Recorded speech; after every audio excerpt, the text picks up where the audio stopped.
We are going to continue today chapter number 6। Chapter number 6 हमने start किया था equilibrium. Equilibrium की states और काइंड्स जो हैं हमने पढ़ ली थी, उसकी डेफिनेशन भी हमने देख ली थी। आज हमारे पास नए टॉपिक स्टार्ट हो रहे हैं। पहला टॉपिक जिसमें से आता है टॉर्क। टॉर्क बेसिकली क्या होता है, इसको डिफाइन करेंगे।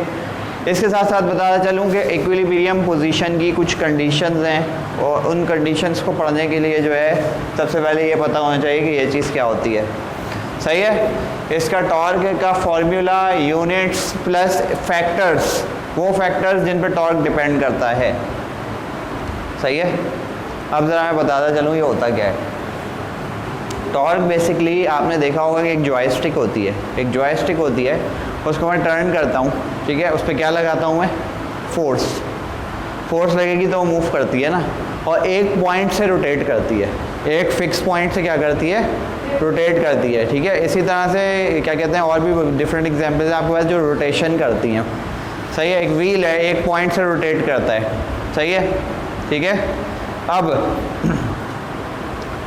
वो क्वांटिटी हमारे पास जो कि फोर्स लगाने से एक पॉइंट से रोटेट कर जाए, एक पॉइंट से रोटेट कर जाए, तो ये आपकी क्या प्रोड्यूस हो रही है, इसे कहते हैं टॉर्क। यानी जो डिस्टेंस फोर्स लगाने से वो कवर कर रहा है, वो क्या प्रोड्यूस हो रही है, उसके अंदर टॉर्क प्रोड्यूस हो रही है। अब टॉर्क जो है वो क्लॉकवाइज डायरेक्शन में भी हो सकती है और एंटी क्लॉकवाइज डायरेक्शन में। घड़ी कैसे चलती है, यूँ चलती है ना, है ना। घड़ी जो चलती है वो इसी डायरेक्शन में चलती है ना, उसकी मिनट की सुई उल्टा चलती है, पागल हो गई हो। यूँ चलती है, यूँ जाएगी ना। अब ये तुम यूँ बोल रहे हो, ओके सही है, ठीक है। यूँ ही चलती है ना, तो ये क्लॉकवाइज डायरेक्शन होती है और ये वाली डायरेक्शन उल्टी कौन सी होती है, एंटी क्लॉकवाइज डायरेक्शन। दो डायरेक्शन में टॉर्क होती है। अच्छा, तो आप बताता चलूँ किसी भी चीज़ पर फोर्स लगाई जाए और वो एक एक्सिस ऑफ रोटेशन से क्या कर ले, मूव करे, तो उसे हम क्या कहते हैं, क्या प्रोड्यूस हो गई हमारे पास, टॉर्क। ठीक है। इसकी डेफिनेशन लिखिए, the product of force and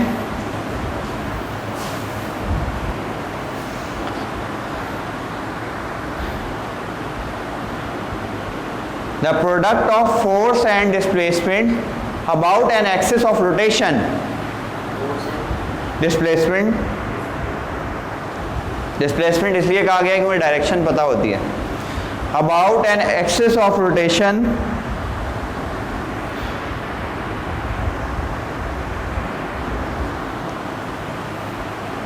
is known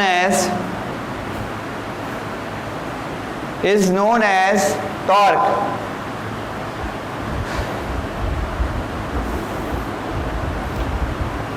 It is a vector quantity because इसकी डायरेक्शन जो है वो या क्लॉकवाइज होती है या एंटी क्लॉकवाइज, जाहिर सी बात है। ठीक है।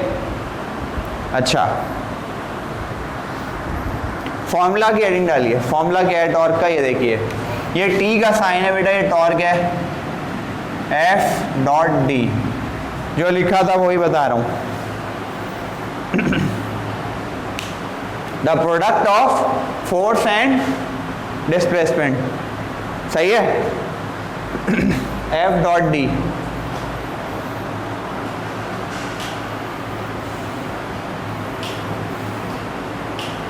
सही है, ये फॉर्मूला हो गया। यूनिट क्या बनेगा बताइए, फोर्स का यूनिट न्यूटन, डिस्टेंस का, the unit of torque is newton metre. Unit क्या है टॉर्क का, न्यूटन इंटू मीटर। ये देखिए मैंने कैसे ड्राइव किया फॉर्मूला की मदद से। फोर्स का क्या होता है, डिस्टेंस का क्या होता है, मीटर, बस। सही है, ठीक है यहाँ तक। अब हेडिंग डालिए, factors on which torque depends.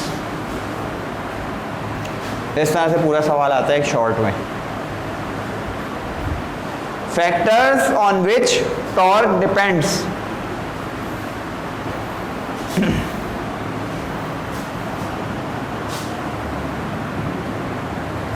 वो फैक्टर्स जिन पर टॉर्क जो है वो डिपेंड करता है। कौन कौन सी चीज़ें मौजूद हैं इसमें? फोर्स है और डिस्प्लेसमेंट है बस, ठीक है। इस डिस्प्लेसमेंट को हम कहते हैं मोमेंट आर्म, सही है, मोमेंट आर्म। हाँ, जिस पे टर्न कर जाए उसे मोमेंट आर्म कहते हैं बेसिकली। इस डिस्टेंस को मोमेंट आर्म भी कह सकते हैं। इसका मतलब ये हुआ कि अगर आपको मोमेंट आर्म लिख के दिया हुआ है तो इसका मतलब आपको डिस्टेंस ही दिया हुआ है वो, सही है। इस डिस्टेंस को हम क्या कहते हैं, मोमेंट आर्म। ओके हो गया। अब लिखिए ज़रा, there are two factors on which torque depends. कितने फैक्टर्स हैं, 2। There are two factors on which torque depends. Number 1 heading डालिएगा, force.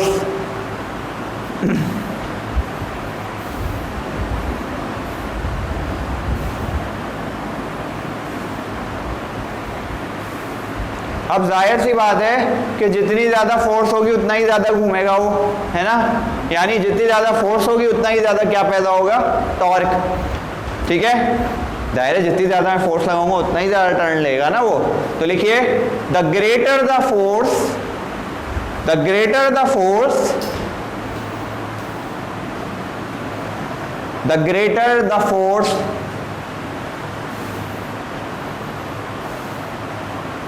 larger the torque produced।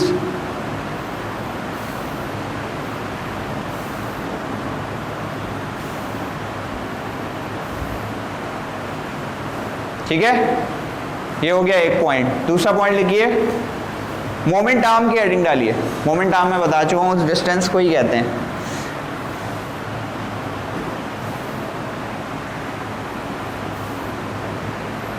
जाहिर है जितना ज़्यादा डिस्टेंस ट्रैवल कर रहा होगा उतनी ज़्यादा क्या प्रोड्यूस होगी।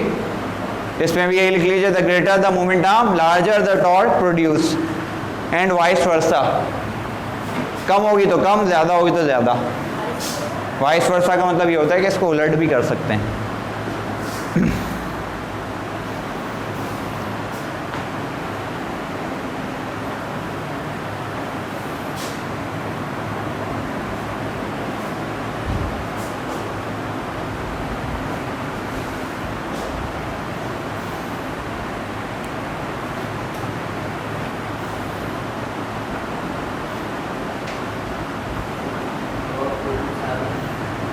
ठीक है, एंड वाइस वर्सा लिख लो, VICE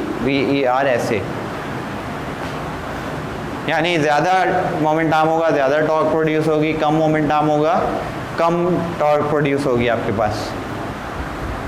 इसका एक एक्सपेरिमेंट है, एक्सपेरिमेंट नंबर 4 जो हम इंशाल्लाह करेंगे और टॉर्क से रिलेटेड है। उसमें वेट्स लगा के हम एंटी क्लॉकवाइज डायरेक्शन दोनों को बैलेंस करना होता है, स्केल को एक, ठीक है। अच्छा, इसका एक्सपेरिमेंट नंबर 4 है जो कि हम करेंगे इंशाल्लाह मोमेंट आर्म का। उसके बाद आपके पास आता है कंडीशंस ऑफ इक्विलिब्रियम की हेडिंग डालिए।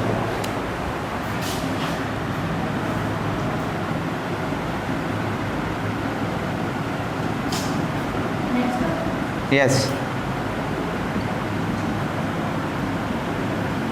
नेक्स्ट टॉपिक है आपके पास conditions of equilibrium.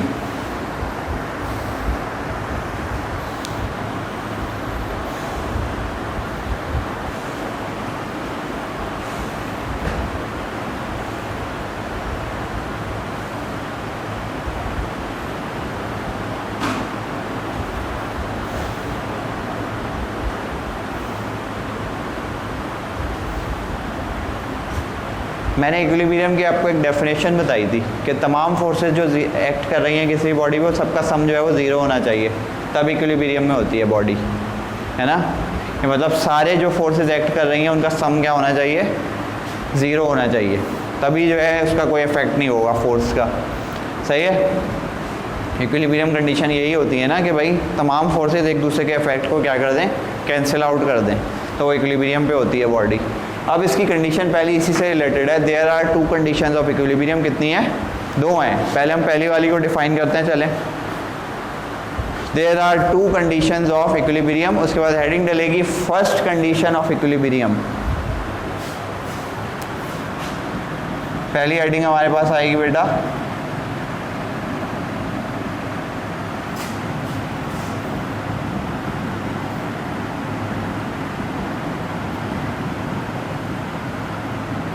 Number 1,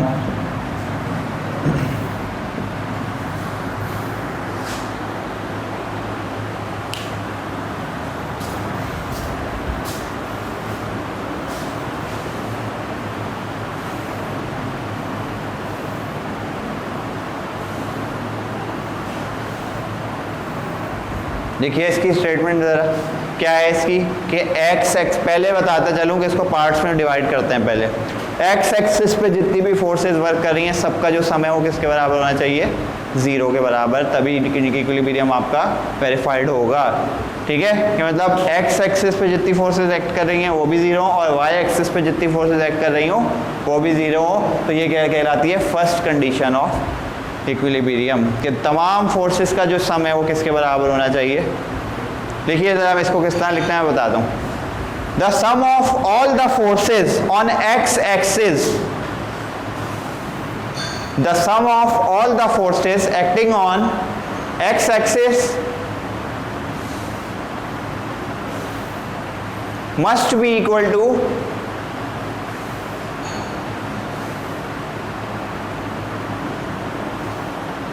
must be equal to 0। Numeric में नहीं आएगा, इस तरह नहीं लिखते। हाँ ये देखिए मैथमेटिकली हम इसको ऐसे लिख सकते हैं। ये देखिए ये कुछ फोर्सेस हैं, F1x plus F2x plus F3x चलती चली जाएंगी इज इक्वल्स टू 0। इनका सबका सम किसके बराबर होना चाहिए। ये तीन फोर्सेस हैं जो एक्स पे एक्ट वो कर रही हैं एक्ट, सही है, इनका सबका सम किसके बराबर होना चाहिए, ये लिख लीजिए। और एक चीज़ summation of F of X, मतलब एक्स पे जितनी भी फोर्सेज हैं उनका सम जो है वो किसके बराबर होगा, 0 के। ऐसे भी लिख सकते हैं, ये समेशन का साइन कहलाता है, मतलब सारी फोर्सेस क्या हो रही हैं, ऐड हो रही हैं। ठीक है, ये समेशन का साइन कहलाता है, इसको भी लिख लीजिए। इसके नीचे लिखिएगा the sum of all the forces acting on Y axis,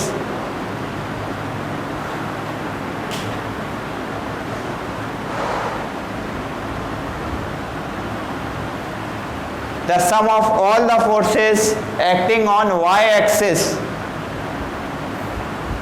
must be equal to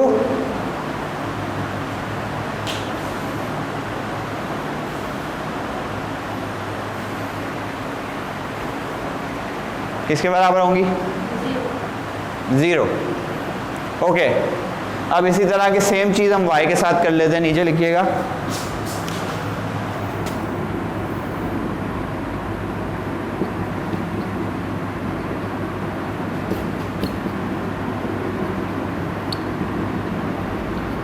और summation of F Y is equals to 0। सही है।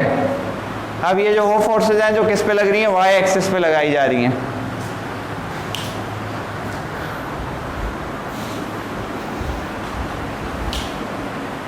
अच्छा, अब कंक्लूजन क्या निकली ये लिख लेते हैं।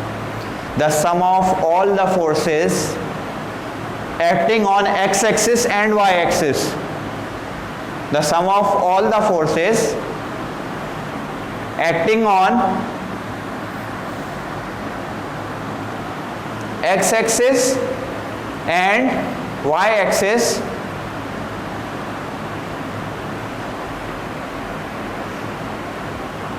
must be equal to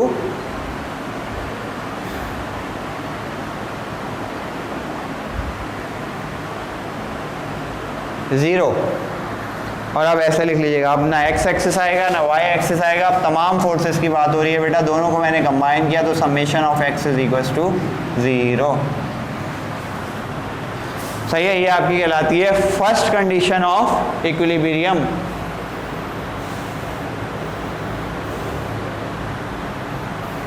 सही है, इस तरह से लिख लीजिएगा, बॉक्स बना दें। सेकंड कंडीशन पे आते हैं।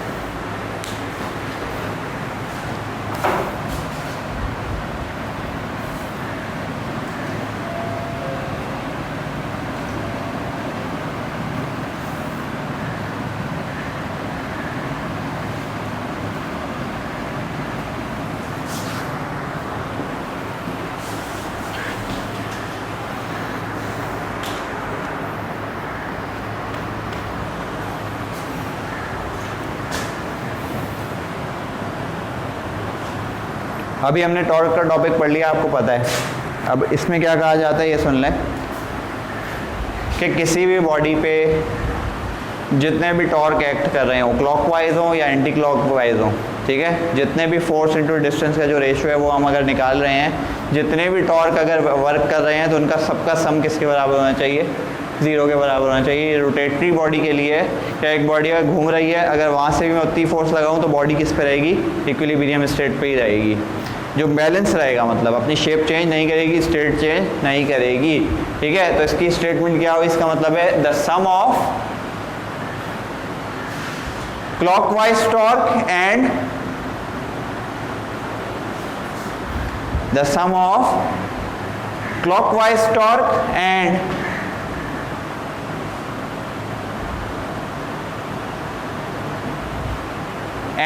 anti-clockwise torque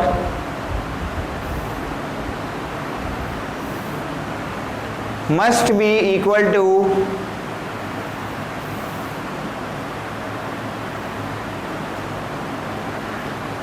must be equal to 0, ठीक है। नाउ सी, ये देखिए अब टॉर्क के साथ भी वही काम कर लेते हैं थोड़ा सा जो हमने पिछली दफ़ा कर रहे थे। ये देखिए torque 1, torque 2, torque 3 plus so on n number तक जा रहे हैं, हमें नहीं पता कहाँ तक है, is equal to 0 and sum of all the torques must be equal to 0।